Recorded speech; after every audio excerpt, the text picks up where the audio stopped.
We've all been there. Before you swipe your credit card to pay, you're told you can save even more, sometimes up to 20% off of your purchase if you open a store-branded credit card right now. But should you take that plunge? Generally, this is not a good idea. Sure, those upfront savings can be very enticing, but if you don't pay off that balance before a promotional period ends, you'll pay a lot of interest. While the average credit card has an interest rate of around 20%, the interest rate for retail or co-branded credit cards is at an all-time high at 30%, and some are even higher. Credit cards from TJX, JCPenney, QVC, and Walgreens are almost 35%. Burlington, Big Lots, and Michael are almost 36%. And we know that around half of Americans carry a balance month over month, along with paying more money. That can impact your credit score. So is it ever a good time to consider signing up for a store credit card? If you shop at that store a lot and you're vigilant about paying off your balance every month or before a promotion ends. Just be aware that many store-branded cards have low credit limits, so a big day of shopping for holiday gifts could max out that card.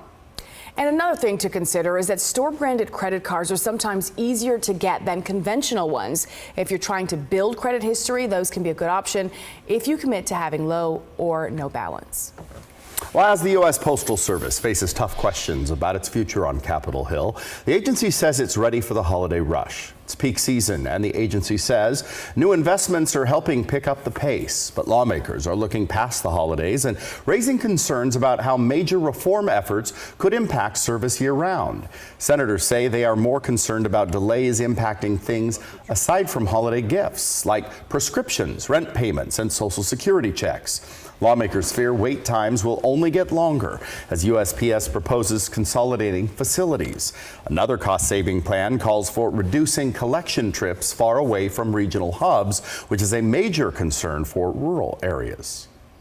4:48 is your time right now. If you're just waking up with us and you haven't gone to the window or gone outside yet, it's pretty foggy. Yeah. It is, yeah, and it's all dependent on your location, of course. But if folks travel around the greater Sacramento area, including downtown, I took the surface streets in, and it was just fog the whole entire way. And points where I even actually had to roll down the window just to hear what was going on around me. This is a live look right now from 555 Capitol Mall, and at least from this vantage point, you can see just how hazy and kind of obscured some of the backdrop of the city looks from this point of view. Temperatures off to a cool start. We've known this routine now for quite a while. We've got lower to mid 40s in the valley, 18 degrees in South Lake, and let's see just how bad the fog situation is, especially here around Sacramento. That I-5-99 corridor as you go south of downtown is also wearing some pretty heavy fog. Right now, Sacramento, the executive airport, down to a quarter of a mile.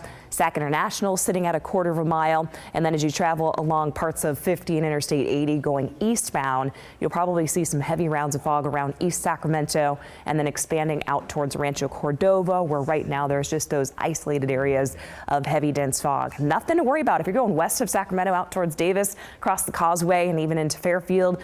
Your visibility looks just fine there. In Stockton, reporting about a 2-mile visibility there, and then Tracy is about 1.25 miles and seeing some patchy areas of fog on through Modesto, but not too bad at this point. Through the day ahead in the valley, expect temperatures to eventually warm into the upper 40s by 10 a.m.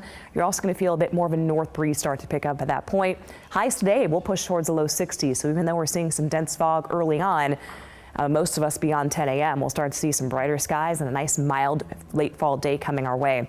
Highs will peak in the upper 50s across the foothills, and for today look for upper 30s to low 40s around Truckee and Lake Tahoe. So a north breeze coming through the area as high pressure is expanding here off the west coast.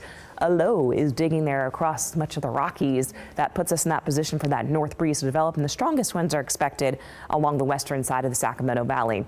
Once we get into midweek, this area of high pressure starts to back down and weaken, allowing a system just to the north to start to approach the area Wednesday night. And then by Thursday, game on here in terms of getting some rain and mountain snow. Snow level should be close to 5,000 feet first thing Thursday morning, and then the rain is going to be pretty widely scattered. So at least we're going to start to see a turnaround in our weather pattern mid to late week.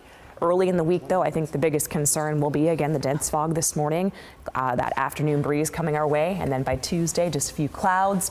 Temperatures upper 50s midweek, and then Thursday again, especially in the morning, plan for some unsettled conditions. Now on Friday, I think we will see another wave move through the area late Friday and into Saturday. Saturday at this point, if you have outdoor plans, I'll give you this much. It's probably going to be a pretty unsettled day with rain on and off again during it. So plan accordingly. Yeah, it's exciting. It is good. It and is good. snow Yeah, for folks yeah. that are craving I snow love in your that. mountains. Yeah.